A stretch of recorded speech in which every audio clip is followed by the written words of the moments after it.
मत कहो पौत्र।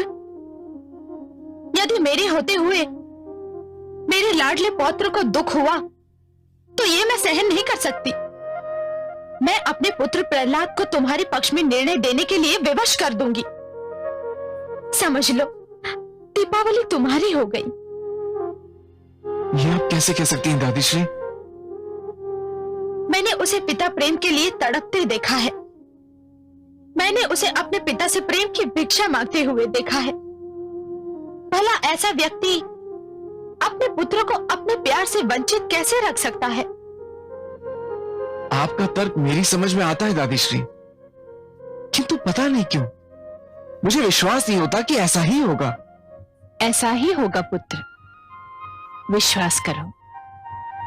माताश्री, जब राजमाता ने कहा है कि निर्णय तुम्हारे पक्ष में होगा, तो निर्णय तुम्हारे ही पक्ष में होगा पुत्र।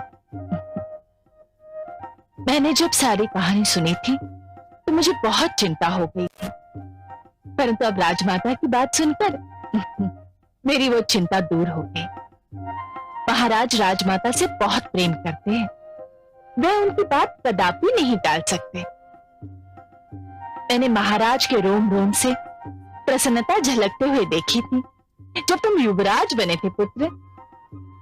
और जब राजमाता ने तुम्हारा पक्ष ले लिया है तो महाराज को तुम्हारा पक्ष लेना ही होगा पुत्र।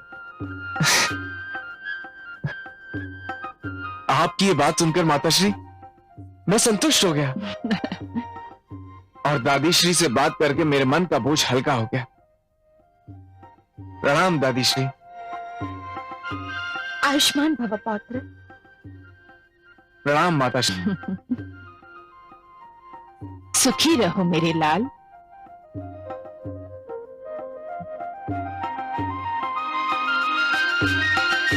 अपने लाडले पौत्र के मुख पर चिंता की लकीरें देखकर मैं तड़प उठी थी पुत्रवधू।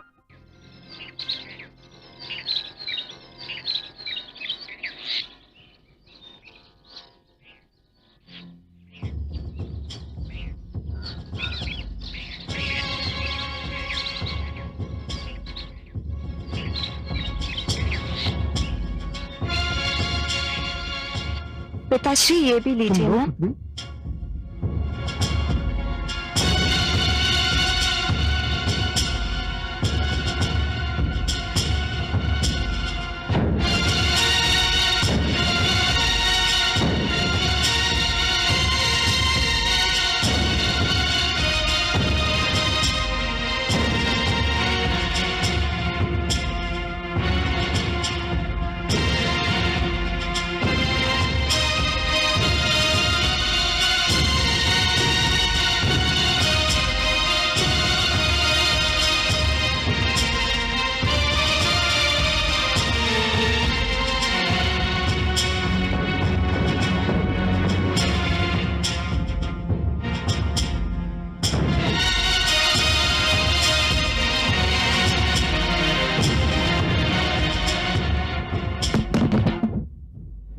कौन है?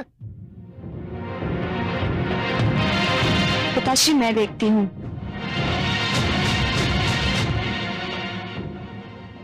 कौन है? कौन है? कौन था पुत्री? पता नहीं पिताश्री।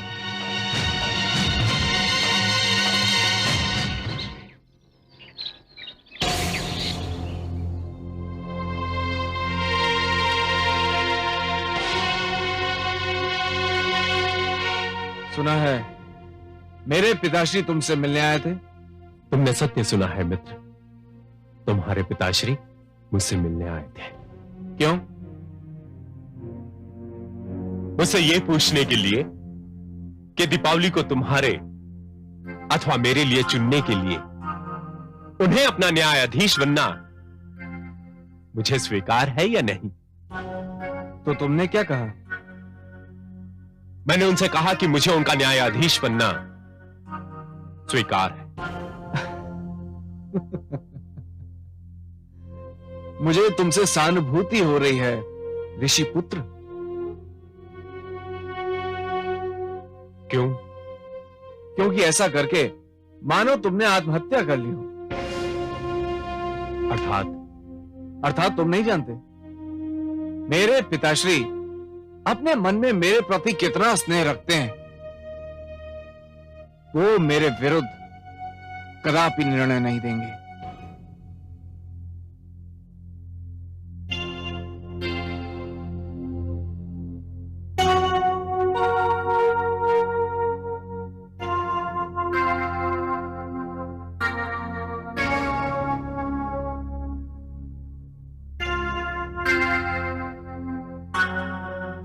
पुत्र, माते आप। प्रणाम माते। आयुष्मान भव पुत्र। आपने क्यों कष्ट किया माते? कोई कार्य था तो मुझे बुलवा लिया होता। मैं तुमसे कुछ मांगने आई हूँ पुत्र। आप मेरे प्राण मांग लीजिए माते। मेरा जीवन तो आपके प्रेम का दिया हुआ दान है। आपके लिए मेरे प्राण भी चले जाएं तो भी मैं यही समझूंगा कि मेरा पुत्र धर्म अभी पूरा नहीं हुआ। ईश्वर ना करे मैं अपने प्रिय पुत्र से उसके प्राण मांगू, परंतु मैं तुमसे जो मांगने आई हूं वह तो तुम्हें देना ही पड़ेगा पुत्र। मैं तुमसे तुम्हारे प्राण प्रिय के लिए कुछ मांगने आई हूं। आदेश दीजिए माते, क्या चाहती हैं आप? अपने पौत्र के मन का सुख और उसके प्रेम की रक्षा। अर्थात यही कि मेरा पौत्र विरोचन ऋषि वत्स की पुत्री दीपावली के प्रेम में उतावला हो रहा है। यदि उसे दीपावली ना मिली तो उसका सुख छीन जाएगा। और सुधनवा, वो भी तो किसी का पुत्र है ना माते?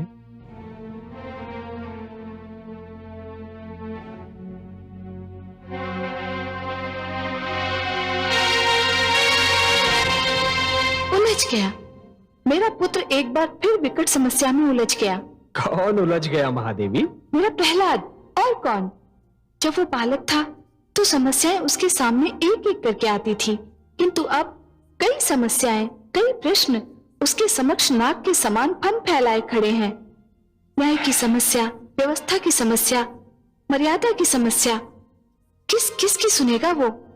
महादेवी, आपका पुत्र एक राजा है और इसीलिए वो ब्रह्मा जी की तरह 4 मुखों वाला या मेरी तरह 4 भुजाओं वाला नहीं है।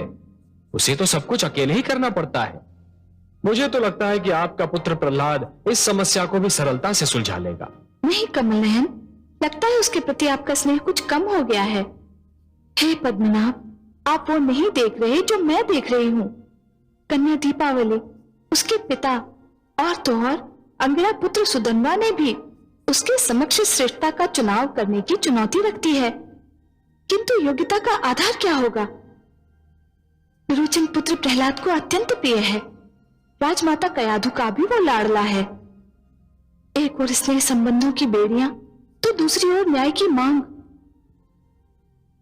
महादेवी, यदि आप पुत्र प्रहलाद की कोई सहायता करना चाहती हैं तो मैं आपको नहीं रोकूंगा। यही तो समस्या है कमल नयन। श्रेष्ठता के चुनाव में एक ओर राजमहल का वैभव है तो दूसरी ओर आश्रम की पावनता।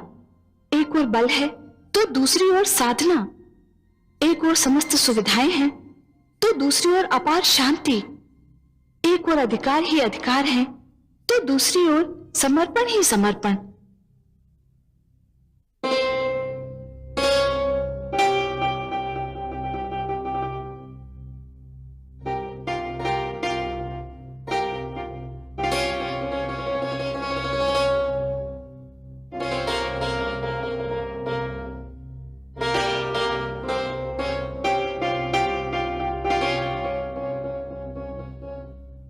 आप अभी तक सोई नहीं महारानी?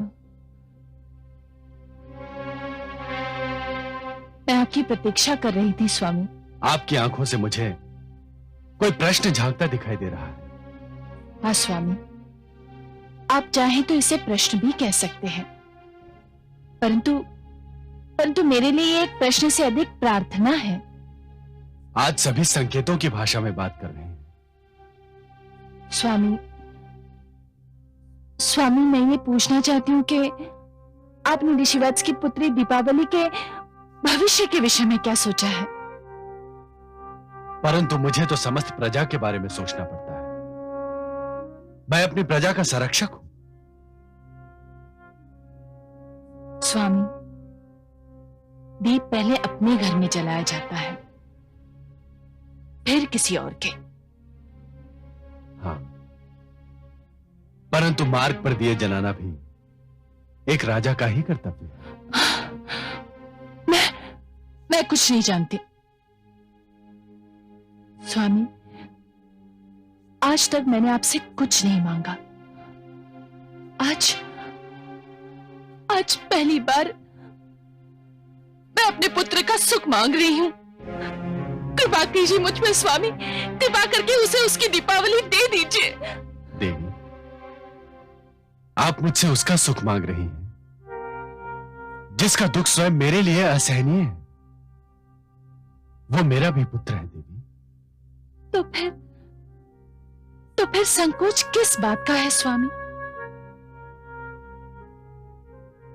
संकोच एक पिता नहीं कर रहा है देवी,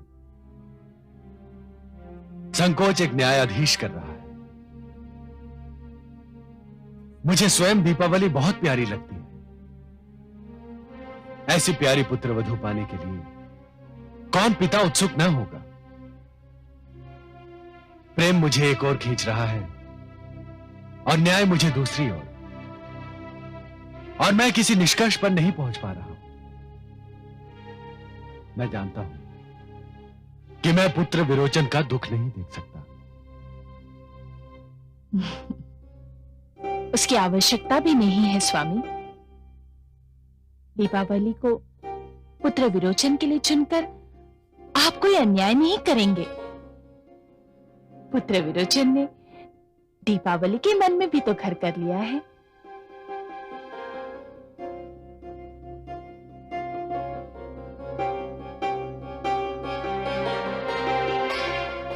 मुझे सोचने दीजिए देवी, मुझे इस उलझन से निकलने का मार्ग ढूंढ लेने दीजिए।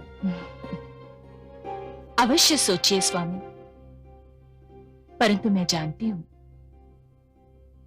अपने पिता के प्रेम को तरसा हुआ व्यक्ति अपने पुत्र को कभी नहीं तरसा सकता।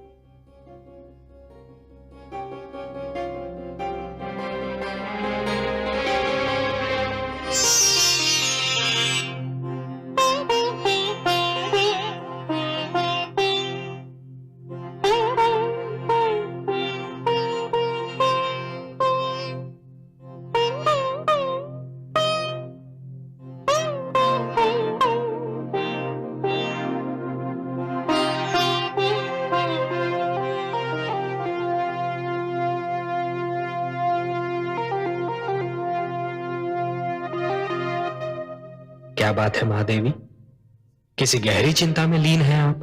हाँ कमल नयन, मैं सोच रही थी कि न्यायाधीश का कार्य उस समय कितना कठिन हो जाता है जब उसके ही परिवार का कोई सदस्य आरोपी के रूप में उसके सामने हो।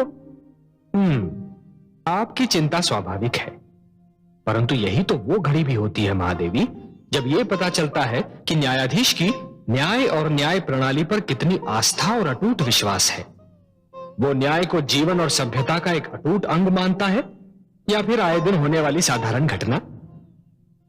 वो कुछ भी माने कमल नयन, किंतु जिस स्थिति में मेरा पुत्र प्रहलाद है उसमें कोई भी हो, उसका असमंजस में पड़ जाना स्वाभाविक है। इसीलिए मैं सोचता हूं कि किसी व्यक्ति के न्यायाधीश बनने के लिए उसके दो रूप होने चाहिए। दो रूप? ये क्या कह रहे हैं आप कमल नयन? दो रूप रखना तो किसी भी व्यक्ति का अवगुण है। वो व्यक्ति ही क्या जो भीतर से कुछ हो और बाहर से कुछ और दिखाई दे। आपकी बात सर्वथा सत्य है महादेवी, सर्वथा सत्य है, परंतु जीवन की कुछ स्थितियों में इस अवगुण को अपनाना भी अनिवार्य होता है, और एक न्यायाधीश के लिए तो अत्यंत अनिवार्य। आप तो पहेलियां बुझाने लगे कमल नयन। कोई पहेली नहीं है महादेवी। न्यायाधीश के न्याय के आसन पर बैठने से पहले और न्यायासन पर बैठने के उपरांत दो रूप होने आवश्यक है। न्याय के आसन पर बैठने के पहले वो व्यक्ति किसी का पिता हो सकता है, किसी का पुत्र हो सकता है, किसी का पति हो सकता है, या फिर किसी का भ्राता। परंतु जैसे ही वो न्यायाधीश के आसन पर विराजमान हो जाता है, उसके सारे नाते टूट जाने चाहिए।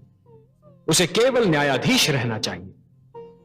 और यदि ऐसा ना हुआ महादेवी, तो कभी धन के लोभ से या कभी नातों की महत्ता से उसके पांव डगमगाने लगेंगे। न्याय प्रणाली पर भ्रष्टाचार का अधिकार हो जाएगा। धन और नातेदारी तो मायाजाल है महादेवी, भ्रष्टाचार के मुख्य आधार हैं। इस स्थिति में मुझे अपने पुत्र से एक विचित्र प्रकार की सहानुभूति हो रही है। न जाने आगे क्या होने वाला है। महादेवी, जिस प्रकार जुगनू के अस्तित्व का आभास तभी होता है जब चहुओर अंधकार छाया रहता है, उसी प्रकार किसी भी व्यक्ति के चरित्र का प्रकाश तभी दिखाई देने लगता है जब वो परीक्षा की घड़ियों में घिरा रहता है। अब देखना यह है कि वो इस परीक्षा के लिए कितना तैयार है।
युवराज विरोचन पधार रहे हैं।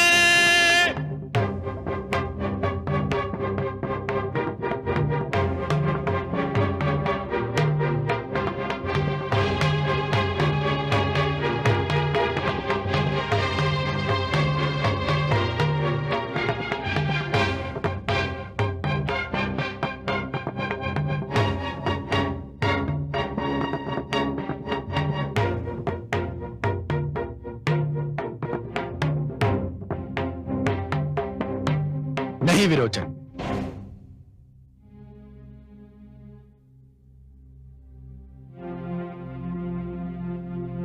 अभी आप इस आसन पर नहीं बैठेंगे। जब तक ऋषि वत्स की पुत्री दीपावली के विषय में कोई निर्णय नहीं हो जाता, तब तक आप केवल एक पक्ष की श्रेणी रखते हैं, युवराज की नहीं। मुझे आपत्ति है महाराज। मुझे भय है कि आप परंपराओं की अवहेलना कर रहे हैं। परंपरा अनुसार विरोचन का युवराज के रूप में अभिषेक किया जा चुका, किंतु मैं उस परंपरा को तोड़ चुका हूं। आपकी उपस्थिति में मैं ये कह चुका हूं कि निर्णय हो जाने तक युवराज के समस्त अधिकारों को स्थगित किया जाता है, क्योंकि वो इस अभियोग का एक पक्ष है और यही न्याय की मांग भी है। महाराज, न्याय की मांग यह भी है कि जब तक आरोपी पर लगाया गया आरोप सिद्ध नहीं हो जाता है, तब तक उसे निर्दोष और निरपराध समझा जाए।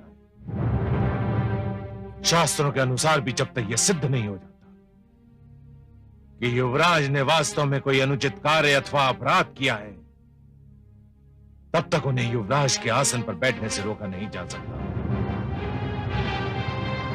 मैं गुरु शुक्राचार्य से सहमत हूं महाराज। शास्त्र भी यही कहते हैं। शास्त्र कुछ भी कहते हो, परंपराएं कुछ भी बोलती हैं। यदि मेरे पिताश्री ने कह दिया कि निर्णय होने तक मैं केवल एक पक्ष हूं, तो मैं केवल एक पक्ष ही हूं। यदि मेरे पिताश्री कहते हैं कि मैं इस आसन पर नहीं बैठ सकता हूं, तो मैं इस आसन पर नहीं बैठूंगा, क्योंकि ये केवल मेरे पिताश्री ही नहीं, मेरे सम्राट भी हैं।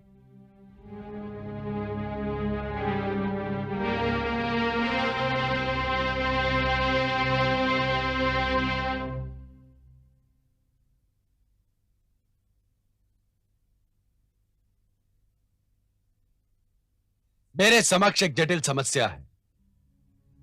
हे महापुरुषों, यद्यपि किसी कन्या के लिए वर का चुनाव केवल उस कन्या का अधिकार है, और ऐसा अधिकार है जिसमें कोई और हस्तक्षेप नहीं कर सकता, परंतु ऋषि वत्स और उनकी सुपुत्री दीपावली ने यह कार्य मुझे सौंप दिया है, क्योंकि दीपावली यह निर्णय नहीं कर पा रही है कि वो अपने वर के रूप में किसको चुने। पुत्र विरोचन, ऋषि पुत्र सुधन्वा, मैं जो भी निर्णय करूं आपको स्वीकार होगा? संपूर्णतः, अक्षरशः निसंकोच महाराज। यह जानते हुए भी कि विरोचन मेरा पुत्र है? ये तो मैं तब भी जानता था महाराज, जब मैंने आपका न्यायाधीश बनना स्वीकार किया था। और तुम्हें राजकुमार विरोचन, क्या तुम्हें भी मेरा निर्णय स्वीकार होगा? मेरे लिए अपने पिताश्री के मुख से निकला हुआ एक एक शब्द ब्रह्म वाक्य के समान है। आपका दिया हुआ निर्णय मेरे लिए आदेश होगा, और आपका आदेश मेरे सिर आंखों पर। धन्यवाद सुधन्वा, धन्यवाद पुत्र। हे उपस्थित सभासदों, प्रश्न यह है कि किसी व्यक्ति को श्रेष्ठ मानने के लिए श्रेष्ठता की कसौटी क्या है? विशेषतः ऐसे में जब एक पक्ष राजकुमार हो और दूसरा एक ऋषि पुत्र। मेरा अनुभव, मेरा अध्ययन यह कहता है कि ऋषि ही श्रेष्ठतम है, क्योंकि ऋषि राज की लालसा, सत्ता के लोभ और धन की इच्छा से मुक्त होता है, जो एक व्यक्ति के लिए यदि असंभव नहीं तो सरल भी नहीं। मैं आपसे सहमत नहीं हूं महाराज। क्यों गुरुदेव? इच्छाओं से मुक्ति प्राप्त कर लेना बड़ी बात है, अवश्य बड़ी बात है, परंतु उससे भी बड़ी बात इच्छाओं के बोझ के साथ जीवन पथ पर चलना और इस प्रकार चलना कि पांव डगमगाने ना पाए, उससे भी बड़ी बात है। राज मुकुट को ठुकरा देना यदि श्रेष्ठता है,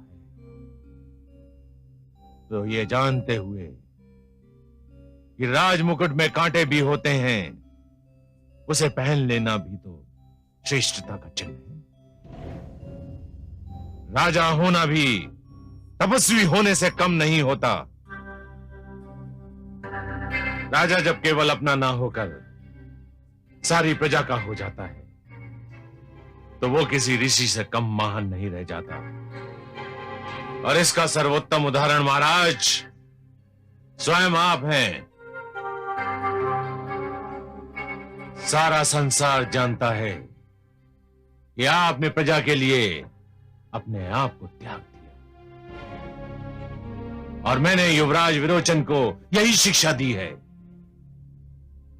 यदि श्रेष्ठता की कसौटी यही है, तो मेरा शिष्य इस कसौटी पर खरा उतरता है। मैंने आपका तर्क मान लिया कुलगुरु, परंतु यह ना भूलिए कि विरोचन दीपावली को उसकी कुटिया से ले आया था। मुझे इस पर भी आपत्ति है महाराज। क्यों? क्या यह सत्य नहीं है? किंतु अधूरा सत्य है। पूरा सत्य यह है कि युवराज विरोचन पुत्री दीपावली को ले नहीं आए थे, पुत्री दीपावली उनके साथ आ गई थी, और युवराज ने बल का प्रयोग नहीं किया था। बल का प्रयोग केवल शारीरिक रूप में नहीं होता गुरुदेव, मानसिक रूप में भी होता है। विरोचन का युवराज होना, दीपावली का यह जान लेना कि विरोचन युवराज है, पर्याप्त था कि वो उसका कहा मान ले। यह एक ऐसे बल, एक ऐसी शक्ति का प्रयोग है गुरुदेव जो दिखाई नहीं देती। यही कारण था कि जब विरोचन ने दीपावली को अपने साथ चलने के लिए कहा तो वो सिर झुकाकर चल पड़ी। यदि ऐसी प्रवृत्ति को प्रोत्साहन दिया गया तो आने वाले युगों में राज परिवार के सदस्य इसे उदाहरण बना लेंगे और ऐसी घटनाओं का दुष्चक्र चल पड़ेगा जिसके कारण बहू और बेटियां स्वयं को असुरक्षित समझने लगेंगी। विरोचन ने यह कार्य करके अपनी महत्ता को घटा दिया है। ठहरिए महाराज। युवराज विरोचन ने पुत्री दीपावली से साथ चलने को कहा और वो उनके साथ आ गई। इसका क्या प्रमाण है? यदि ऋषि पुत्र सुधन्वा भी उनसे साथ चलने को कहते तो वो उनके साथ ना जाती, परंतु सुधन्वा ने ऐसा कुछ भी नहीं कहा, इसलिए युवराज की महत्ता घटने का प्रश्न ही नहीं उठता। चलिए कुलगुरु, मैंने आपका यह तर्क भी मान लिया। फिर भी एक ऐसी बात दिखाई देती है जो विरोचन को साधारण और सुधन्वा को श्रेष्ठ सिद्ध करती है।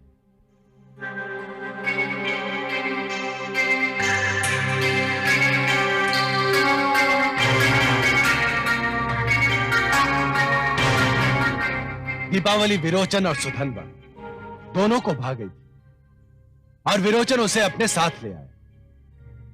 कोई साधारण व्यक्ति भी ऐसा ही करता कि जो उसके मन को भा जाए उसे अपने साथ ले जाए। मुझे फिर भी आपत्ति है महाराज। दीपावली स्वेच्छा से युवराज के संग आई थी। तब तो सुधन्वा के श्रेष्ठ होने का एक और प्रमाण मिल गया। आप क्या कहना चाहते हैं? आपके कहने के अनुसार यदि दीपावली स्वेच्छा से विरोचन के साथ चली आई थी तो कोई साधारण व्यक्ति होता तो उसके चरित्र पर संदेह भी कर सकता था। किसी कन्या के चरित्र पर संदेह करना, उस पर लांछन लगा देना, उस पर किसी प्रकार का आरोप लगा देना, उसका भविष्य और जीवन नष्ट करने के लिए पर्याप्त है। साधारण व्यक्ति ऐसा कर सकता था, परंतु जब मैं सुधन्वा से मिला तो इस घटना के कारण मैंने उसके माथे पर एक बल भी नहीं देखा। उसके नेत्रों में देवी दीपावली के चरित्र पर संदेह की एक हल्की सी झलक भी नहीं दिखाई देती। नारी के चरित्र पर यह अटल विश्वास, उसकी स्वतंत्रता का यह आदर, उसके अधिकारों के प्रति यह सम्मान ऋषि पुत्र सुधन्वा को युवराज विरोचन से श्रेष्ठतम सिद्ध करता है। इन सब बातों को समक्ष रखते हुए मैं ये निर्णय देता हूं कि ऋषि पुत्री दीपावली का जीवन संगी बनने का वास्तविक अधिकारी युवराज विरोचन नहीं, ऋषि पुत्र सुधन्वा है।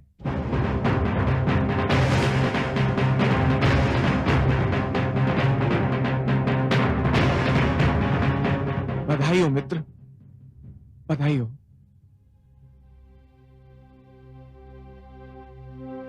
हे न्यायप्रिय महाराज, अब मुझे विश्वास हो गया कि मैंने अपने युवराज होने के अधिकारों का अनुचित लाभ उठाया। इसीलिए मैं अपनी इच्छा से युवराज पद त्यागने की घोषणा करता हूं।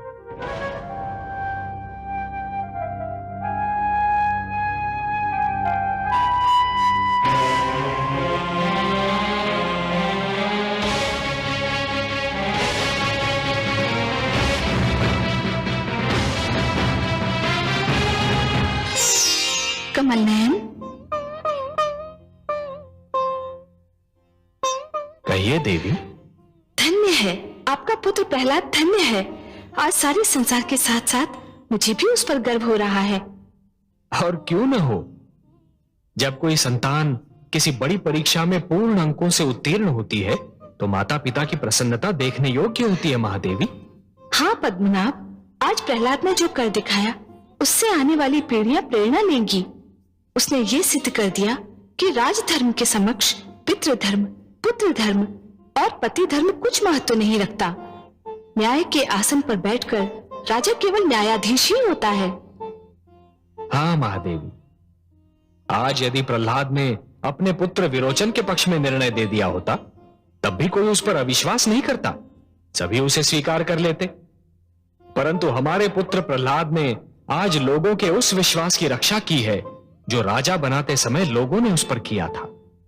उसने लोगों के विश्वास को टूटने नहीं दिया महादेवी। इस उपलक्ष्य पर मैं उसे बधाई देना चाहती हूँ। तो हम दोनों को चलना चाहिए, चले?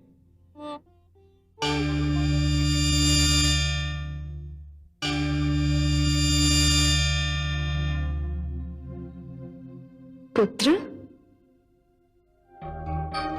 प्रभु,